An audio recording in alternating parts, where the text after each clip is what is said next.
Digital ಮಾಧ್ಯಮಗಳ ಅತಿಯಾದ ಬಳಕೆಯಿಂದ ಮಕ್ಕಳ ಆರೋಗ್ಯದ ಮೇಲೆ ದುಷ್ಪರಿಣಾಮ ಬೀರುತ್ತಿದೆ. ಇದಕ್ಕೆ ಕಡಿವಾಣ ಹಾಕಬೇಕು ಅಂತ ಇತ್ತೀಚೆಗೆ ಮಂಡನೆಯಾದ ಬಜೆಟ್ನಲ್ಲೂ ಉಲ್ಲೇಖ ಮಾಡಲಾಗಿದೆ. ಇದರ ಬೆನ್ನಲ್ಲೇ ಆರೋಗ್ಯ ಇಲಾಖೆ ಮಹತ್ವದ ಹೆಜ್ಜೆ ಇಟ್ಟಿದ್ದು ಡಿಜಿಟಲ್ ಮಾಧ್ಯಮಗಳ ಕಡಿವಾಣಕ್ಕೆ ಕರಡು ನೀತಿಯನ್ನ ಬಿಡುಗಡೆ ಮಾಡಿದೆ. ಮಕ್ಕಳು ಡಿಜಿಟಲ್ ಮಾಧ್ಯಮ ಬಳಕೆಗೆ ಬೀಳುತ್ತಾ ಬ್ರೇಕ್. ಆರೋಗ್ಯ ಇಲಾಖೆಯಿಂದ ಬಿಡುಗಡೆಯಾಯಿತು ಕರಡು ನೀತಿ. ಶಾಲೆ ಹಾಗೂ ಕಾಲೇಜು ವಿದ್ಯಾರ್ಥಿಗಳಲ್ಲಿ ಮಕ್ಕಳು ವಿದ್ಯಾಭ್ಯಾಸಕ್ಕಿಂತ ಡಿಜಿಟಲ್ ಮಾಧ್ಯಮಕ್ಕೆ ಹೆಚ್ಚಿನ ಒತ್ತು ನೀಡುತ್ತಿದ್ದಾರೆ. ಇದು ವಿದ್ಯಾರ್ಥಿಗಳ ಮುಂದಿನ ಭವಿಷ್ಯಕ್ಕೆ ಮಾರಕವಾಗ್ತಿದ್ದು, ಇದಕ್ಕೆ ಕಡಿವಾಣ ಹಾಕುವ ನಿಟ್ಟಿನಲ್ಲಿ ಸರ್ಕಾರ ಹೊಸ ಮಾರ್ಗಸೂಚಿ ರಚಿಸೋಕೆ ಮುಂದಾಗಿದೆ. ಇತ್ತೀಚೆಗೆ ಮಂಡನೆಯಾದ ಬಜೆಟ್ನಲ್ಲೂ 16 ವರ್ಷದ ಒಳಗಿನ ಮಕ್ಕಳು ಸಾಮಾಜಿಕ ಜಾಲತಾಣ ಬಳಕೆಗೆ ನಿರ್ಬಂಧ ಹೇರಲು ನಿಯಮ ರೂಪಿಸೋದಾಗಿಯೂ ಘೋಷಣೆಯಾಗಿತ್ತು.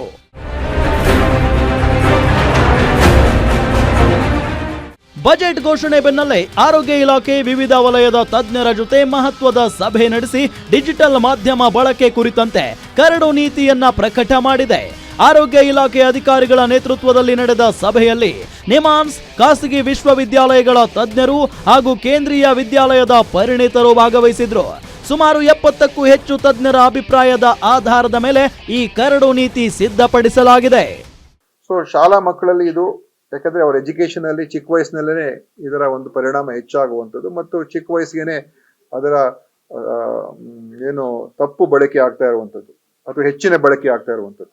ಅದಕ್ಕೇನೆ ನಾವು ಈ ಒಂದು ಅಸುರಕ್ಷಿತ ಡಿಜಿಟಲ್ ತಂತ್ರಜ್ಞಾನ ಏನಿದೆ ಅದರ ಬಳಕೆ, ಅಸುರಕ್ಷಿತ ಡಿಜಿಟಲ್ ತಂತ್ರಜ್ಞಾನ ಬಳಕೆ ಅದು ಆಗಬಾರ್ದು ಮತ್ತು ಇದನ್ನ ಜಾಗೃತಿ ಮೂಡಿಸ್ಬೇಕು ಮತ್ತು ಕೆಲವು ಕ್ರಮಗಳು ತಗೊಳ್ಬೇಕು ಅಂತ ಹೇಳಿ ನಾವು ಚರ್ಚೆ ಮಾಡೋದು.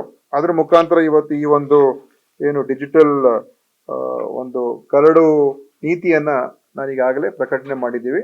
ಒಂದು ವೆಬ್ಸೈಟ್ ಅಲ್ಲೂ ಕೂಡ ಈಗ ನಾವು ಅದನ್ನ ಹಾಕಿದ್ದೇವೆ. ನಮ್ಮ ಏನು ನಮ್ಮ ಆರೋಗ್ಯ ಇಲಾಖೆಯ ವೆಬ್ಸೈಟ್ ಅಲ್ಲೂ ಕೂಡ ಸಾರ್ವಜನಿಕರ ಅಭಿಪ್ರಾಯಕ್ಕೋಸ್ಕರ ಅದನ್ನು ನಾವು ಪ್ರಕಟಣೆ ಮಾಡಿದ್ದೇವೆ. ಇಂದು ಬಿಡುಗಡೆ ಮಾಡಿರೋ ಕರಡು ನೀತಿಯಲ್ಲಿ ಮಕ್ಕಳು ಸಾಮಾಜಿಕ ಜಾಲತಾಣ ಬಳಕೆಗೆ ಕಡಿವಾಣ ಹಾಕುವ ನಿಟ್ಟಿನಲ್ಲಿ ಪೋಷಕರು ಹಾಗೂ ಶಿಕ್ಷಕರ ಪಾತ್ರ ಬಹಳ ಮುಖ್ಯ ಅನ್ನೋದನ್ನ ಉಲ್ಲೇಖ ಮಾಡಲಾಗಿದೆ. ಇನ್ನು ಈ ಕರಡು ನೀತಿ ಪ್ರಕಟ ಮಾಡೋದಕ್ಕೆ ನಿಮಾನ್ಸ್ ಕೊಟ್ಟ ವರದಿ ಬಹಳ ಮುಖ್ಯವಾಗಿದೆ.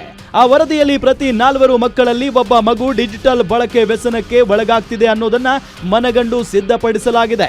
ಇದರ ಆಧಾರದ ಮೇಲೆ ಮಕ್ಕಳು ದಿನಕ್ಕೆ 1 ಗಂಟೆ ಮಾತ್ರ ಡಿಜಿಟಲ್ ಸಾಧನ ಬಳಕೆಗೆ ಅವಕಾಶ ನೀಡಬೇಕೆಂದು ತಿಳಿಸಲಾಗಿದೆ. ಆರಂಭದಲ್ಲಿ 9, 10 ಮತ್ತು PUC ತರಗತಿ ವಿದ್ಯಾರ್ಥಿಗಳಿಗೆ ಅನ್ವಯವಾಗುವಂತೆ ಉಲ್ಲೇಖ ಮಾಡಲಾಗಿದೆ. ಹಾಗೇನೆ ಪಠ್ಯದಲ್ಲಿ ಡಿಜಿಟಲ್ ಮಾಧ್ಯಮ ಅನಾನುಕೂಲ ಬಗ್ಗೆ ಸೇರ್ಪಡೆ ಮಾಡುವಂತೆ ಸೂಚನೆ ನೀಡಲಾಗಿದ್ದು, ಶಿಕ್ಷಕರು ಪೋಷಕರ ಸಹಭಾಗಿತ್ವದಲ್ಲಿ ಕಡಿವಾಣಕ್ಕೆ ಕ್ರಮ ಕೈಗೊಳ್ಳಬೇಕೆಂದು ತಿಳಿಸಲಾಗಿದೆ.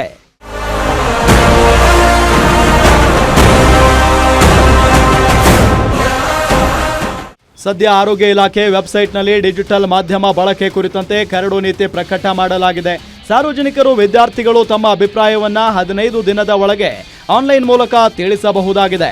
ಅದರ ಆಧಾರದ ಮೇಲೆ ಅಂತಿಮ ನೀತಿ ಪ್ರಕಟ ಮಾಡಲು ಇಲಾಖೆ ಸಿದ್ಧತೆ ಮಾಡಿಕೊಳ್ಳುತ್ತಿದೆ.